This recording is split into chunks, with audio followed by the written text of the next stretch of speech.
Nossa, perfeito. E dá para fazer vários cenários, né? Para a gente elucidar tudo isso que o Max nos trouxe. Quando ele fala da chegada das multinacionais, é só lembrar o Brasil. O Brasil de Juscelino Kubitschek de Oliveira.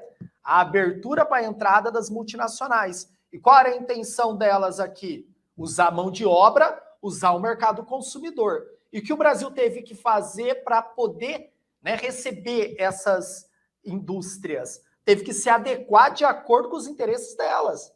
Então teve que fazer todo um processo de urbanização, que aí vem a urbanização sem planejamento que nós tivemos nos grandes centros, né? Só ver a cidade de São Paulo, região metropolitana de São Paulo, onde foi instalada essas indústrias inicialmente. Tudo isso ligado ao êxodo rural, que está dentro da Revolução Verde. Tá vendo a conexão? Outro ponto que o Max trouxe, né, para a gente fazer esse cenário. Ele trouxe pontos ali que casa diretamente com a China. Né? Então, a ausência de sindicato, leis ambientais mais flexíveis, e mercado consumidor e mão de obra foram o que? Atrativos que levaram as indústrias a se instalarem nas zonas econômicas especiais, dentro daquele momento do Deng Xiaoping, da abertura econômica chinesa, o socialismo de mercado. E outro ponto que ele trouxe é essa questão ambiental. Nesse momento também começa a se debater as questões ambientais. Você tem a Conferência de Estocolmo, né, que foi o início do debate ambiental no mundo, que está dentro da globalização, que está dentro de um debate global sobre a importância ambiental, que depois a gente dá para fazer um recorte já na Rio 92. Tá? Então você perceba, né, que o Max trouxe a linha do tempo e eu apresentei alguns exemplos. Então, geralmente, questões de prova vão bater nisso. Vão pedir o conceito e exemplos para fortalecer que você sabe mesmo daquilo que está sendo falado. E aí, Max, a gente já começa a entrar na década de 80, né? Década de 80, entrando aí na década de 90, um momento conturbado, né? Nós temos ali o início do fim da Guerra Fria, né? A União Soviética tendo outro posicionamento com Mikhail Gorbachev, e que vem a perestroika, a glasnost, e atrás ali, do lado, caminhando do lado dessa abertura, você tem a política neoliberal, né?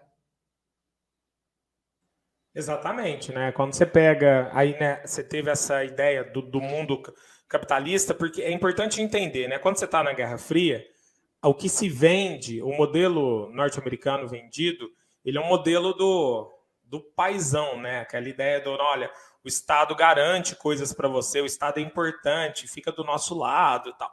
Quando os Estados Unidos vê que a União Soviética já foi, aí você vai ter, né, importantíssimo, isso aqui, Consenso de Washington, né? Isso é importante. 1989, né, a Dama de Ferro, a Margaret Thatcher, né, junto com o Ronald Reagan, nos Estados Unidos, eles vão ter o Consenso de Washington, que vão definir o que vai acontecer no mundo a partir de então.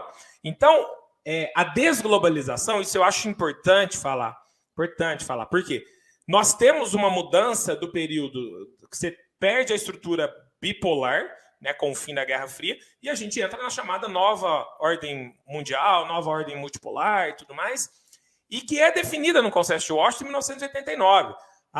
Você vai ter ali a queda do Muro de Berlim em 89 e o elefante branco da União Soviética vai caindo 2 anos depois, acabou.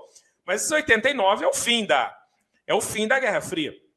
E aí eles vão definir o seguinte, nós vamos mostrar agora que o capitalismo é melhor, que o modelo americano é melhor? Precisamos, porque ganhamos. Então, a partir de agora, galera, é o seguinte, Estado é mínimo, tá?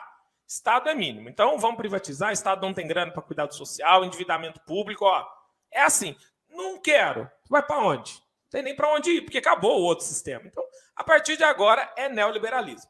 Neoliberalismo é privatização, é multinacional, é transnacionalização, é a base da globalização que a gente fala hoje. Então, é esse processo. Então, o neoliberalismo ele é um marco do modelo que a gente vai seguir. Neoliberalismo, porque o liberalismo econômico foi o que quebrou os Estados Unidos na crise de 29. Tá? Quebrou. Então, deixe fazer, né?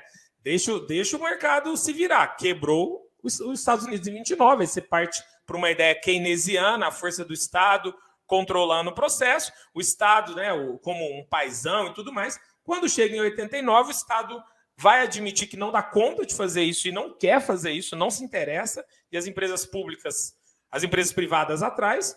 E aí, com a base do neoliberalismo, a gente tem uma mudança do neoliberalismo para o liberalismo, é importante, as agências reguladoras. Então, você vai passar para a estrutura privada. Então, vai passar aí, ó, aqui no Brasil, por exemplo, vários estados têm as rodovias pedagiadas, tá? Mas você vai ter a Agência Nacional de Trânsito e Transporte que vão fiscalizar. A ANEEL, que vai fiscalizar a energia elétrica, a Anatel, telefonia. Então, você tem as agências reguladoras, a ANS, a Agência Nacional de Saúde, que segura o preço, deixa aumentar. Então, você tem a estrutura privada, mas tem agências reguladoras. Essa é uma diferença e às vezes cai. Qual que é a diferença de liberalismo para neoliberalismo? O principal ponto é a questão da agência reguladora, porque não é tão livre a ideia do mercado. Isso é um ponto importante. Bom, o Brasil, no início dos anos 90, assim como a maioria dos países subdesenvolvidos, começa a receber uma enxurrada de produtos importados, que a gente não tinha. Já eu lembro quando chegou micro-ondas na minha casa.